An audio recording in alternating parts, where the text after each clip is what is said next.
Welcome to Time to Press Pause, a podcast for CEOs by CEOs. I'm your host, Ellen Williams, CEO of the Salient Strategist. And today I'm speaking with Charles Gaudet. Charles is the CEO of Predictable Profits, author of The Predictable Profits Playbook, the 7- and 8-figure CEO's Guide to Generating Consistent and Sustainable Growth, and host of the Beyond 7 Figures podcast. He received his Certificate of Leadership Development from the U.S. Army War College and has received numerous awards and recognition from publications and organizations, including Inc., Forbes, Salesforce, Success, Entrepreneur, and Fox Business. He lives in Florida with his beautiful wife, 3 adorable kidpreneurs, and 1 badass dog. Welcome, Charles, to the Time to Press Pause podcast. Oh, it's a pleasure to be here. Thank you for having me. Thank you for being here. I'm really excited to hear your story. I have a little bit of history with you. I was happy to participate in your 2024 CEO Outlook, Navigating Economic Shifts and Emerging Markets. And I got my copy, and it's fabulous and a lot of great trends. I also have a copy of your book, so I've been digging into that. Really appreciate all the great advice that you have to offer for businesses. And today, I'm looking forward to hearing your story of some point in your past where you had to press pause and maybe do a little reevaluation. Awesome. Well, I'm happy to share. It was interesting because when you first asked me to comment on pressing pause, I really had to think about which pause I was going to address, because I almost look at this as there's 3 different types of pauses. There's the short pause that happens nearly every single day, and it's probably the most important pause, the one that happens every day. And then there's that intermediate pause where you really just need to take some time off, some extended time off, and gather your thoughts and so forth. And then there's the longer term pause. And there's 3 different categories. And the first pause that I think about is, as a CEO, we've got this internal battery. And the last thing that a CEO should do is take their battery to zero. At the end of the day, you still should have some energy in your battery. At the end of the week, still have some energy in the battery, because there's a certain point in that battery where you cross that line and your ability to be creative, to make effective decisions and so forth, actually, it begins to work against you. And instead of you thinking that, I could just push it a little bit more, what ends up happening is, unbeknownst to yourself, you end up making decisions that will make your life harder. And I spoke with one particular CEO not too long ago that drove himself all the way to just zero on that battery. And the result of that was he was making decisions that were actually really bad for the company. And in a normal state of being, he knows better than to make the decisions that he made. But he was so burnt out, so drained, that he took himself down a path that was very hard to recover from. And so that pause is real easy. Sometimes the best decision you can make is to say, you know what? I'm going to push away from my desk. I'm going to go out by the pool. I'm going to lay out in the sun for 20 minutes and just breathe, or walk out, go for a walk and just breathe. And it's those moments that as your battery begins to re-energize, you can feel your brain become more clear and the level of your decisions better. It's why, for many people, they get their best ideas in the shower. That's a moment of pause. When they're just sitting there, they let their brain just sort of relax. It begins to recharge, and out of nowhere, you just start coming up with solutions and ideas. And so those pauses are incredibly important for the CEO to maintain effective decision making. And then there's that intermediate pause. And more recently, that happened to me where my father passed away last year.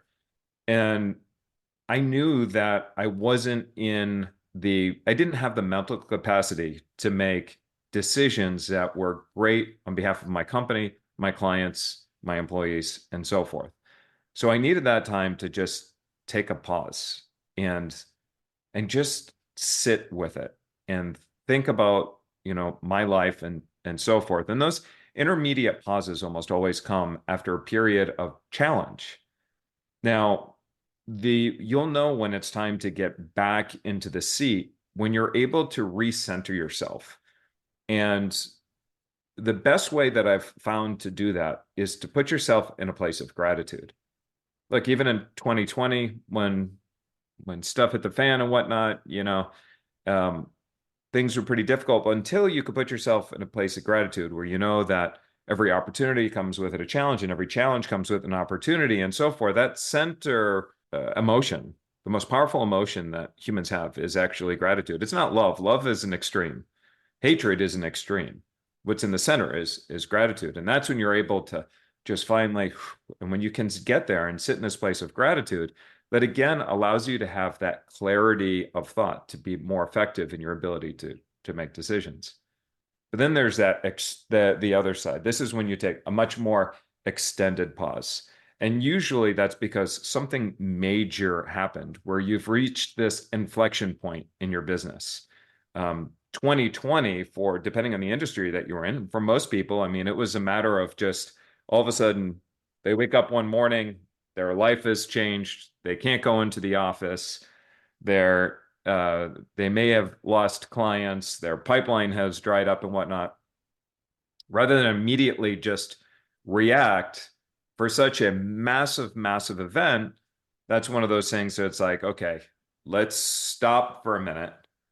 We're going to have to reinvent our strategy. We either have to change the message to meet the market, change the market to meet the message, change both with that, whatever that is, but it's not something you're going to rush into. That's something that you're going to say, okay, let's collect the data, let's figure things out. And those bigger pauses usually involve other people, not just yourself. And so that's sort of like the different ways that I kind of look at those pauses, but there's a common theme in that pause.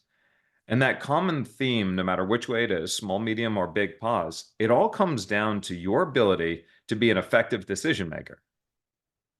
You and I, Ellen, are in the place that we're in right now because of our ability to make decisions. It was the decisions that we made that brought us here.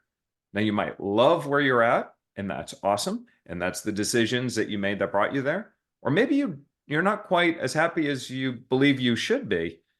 And that's okay too, as long as you recognize and take ownership that it was the decisions that I made, right or wrong, that brought me here. But now I have the power and the ability to redirect my decisions and make new ones that can bring me to the place that I want to go. How's that Okay. sound, Ellen? Okay, so awesome. That all sounded awesome. And first of all, I am 100% in agreement, and I say it all the time. Every decision I made led me to where I am today. So if, to your point, if I'm happy or if I'm unhappy, it's because of the decisions I've made. And I know I've made bad decisions in the past, but today I'm pretty happy where I am. So I was able to navigate around them. I love the framework that you created on the short and the intermediate and the longer term pauses. I think that's spot on as well. And some of the other people I've spoken to have communicated the same kind of thing where their story was really long, or their story was about daily pauses. But one thing that you said that I hadn't heard before, and I think it's perfect, is it's one thing to understand when it's time to press pause. It's another thing to understand when to get back into the seat. Mm-hmm. And you said that, and I think that has a lot of power and a lot of value, because pressing pause sometimes can be difficult, but sometimes can be like, I'm done. Like this isn't working. But then it's okay, then what do I do to make it work? Get back into the seat. I love that. Do you want to expand on that?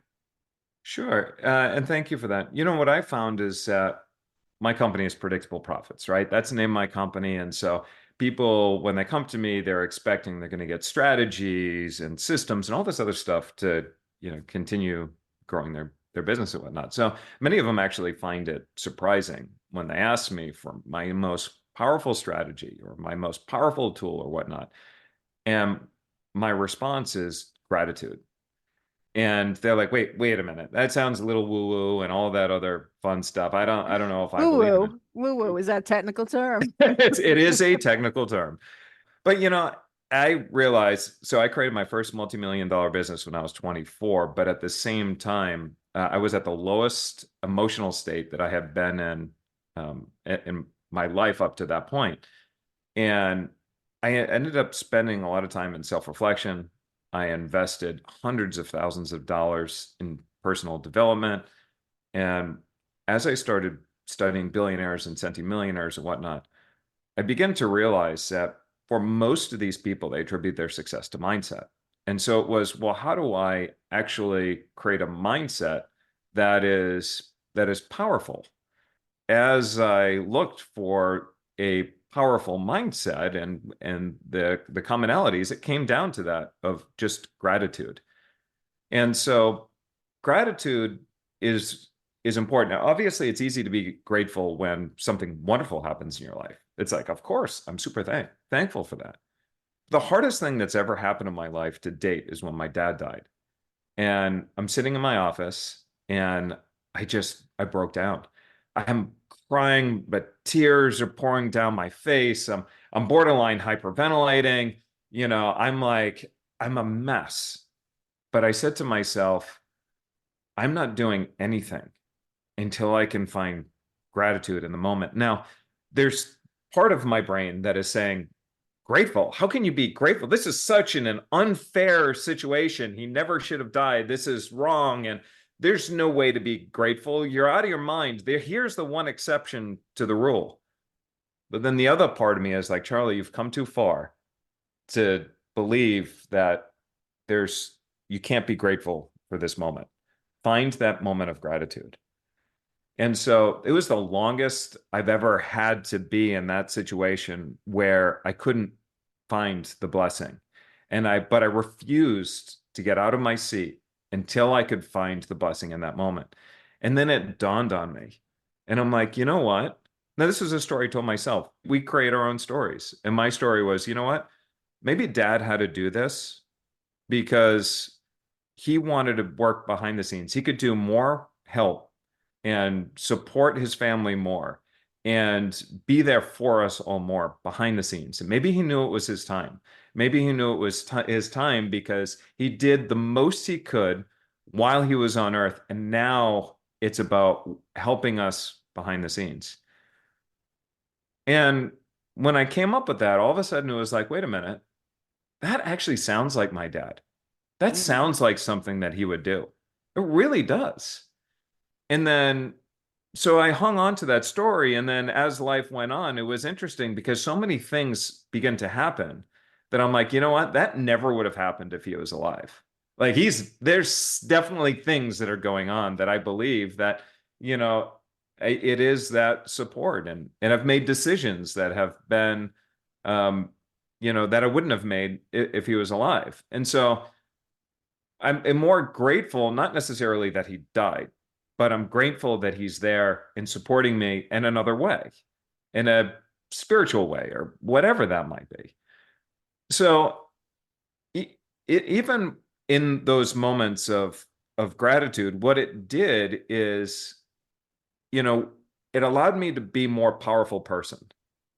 Because instead of, if something bad happens, let's say, right now in today's economic environment, a lot of people are having high client turnover, pipelines are longer, taking longer for people to close. They're having a more difficult time collecting leads. And for many people, that mindset is all about almost a little bit of victimhood. It's not working. Everything that I've tried before isn't working anymore. And they're very much in reactive and they're very much in panic mode and whatnot. So when you're in that mode, all you're going to do is you're going to see more reasons to panic and more reasons why things aren't working. And you're going to continue to justify it. And it's going to be actually, the opportunities are going to pass you up. Then there's the other mindset, the mindset that goes, okay, So I believe that life happens for me, not to me. So why is this happening for me right now? Why could this actually be the best thing in the world that could happen to my business right now? How is it?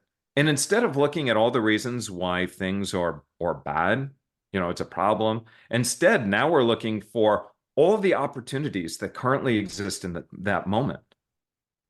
And you begin to see things that your competitors aren't seeing. Well, that was quite the answer to getting back in the seat. And a lot of what you said resonated with me. So first, when my mom passed back in 2005, I did have that moment of being grateful because I wasn't young. Mhm. So I had my mom for a good deal of my life. My kids got to know their grandmother, and we had a really good relationship. And to touch on, the woo-woo stuff, I do have that level of spirituality. So when people were like, "I'm so sorry for your loss," I never felt like I lost her. I Yeah. knew my mother, and even today, when I see things that I know she would have liked, I feel her. And again, sometimes we tell ourselves these That's okay. things, right?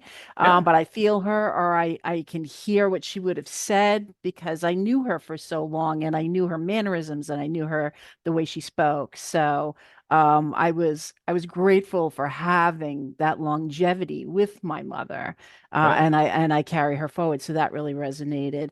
And also the mindset, I don't know who coined the phrase, but if you ask better questions you get better answers, right? So if you Yes. keep asking those questions, and to your point, switch them from, oh my gosh, what are we going to do, to how can we make this better, how can we turn this to our advantage, and your brain starts thinking in that way, and starts answering those questions. I think that's a huge way to take a pause, which, 2020, we all got to pause, right? It was the mass Right. global pause. But then, what do you do to come out of that? What do you do during that pause that's going to make the next step better? Pulling that all together, being grateful, the positive mindset. I think that's really great path for coming out of pressing pause. What do you do Yeah. while you're there, and what gets you out of that? So I thank you so much for your pause framework, your pause story, and your guidance for, moving past when you need to pause so that you come out the other side, positioned for whatever you want to be positioned Yeah. for, right? It really gives you that time for introspection and thought, and hopefully clarity as well. Yeah. So Awesome. thank you so much for being a guest. It was great. I loved everything you said. Awesome. Thank you. Thank you for listening to this episode of Time to Press Pause. To learn more about Charles Gaudet, go to predictableprofits.com. To learn more about me, go to thesalientstrategist.com. And be sure to join us again wherever you listen to your podcasts.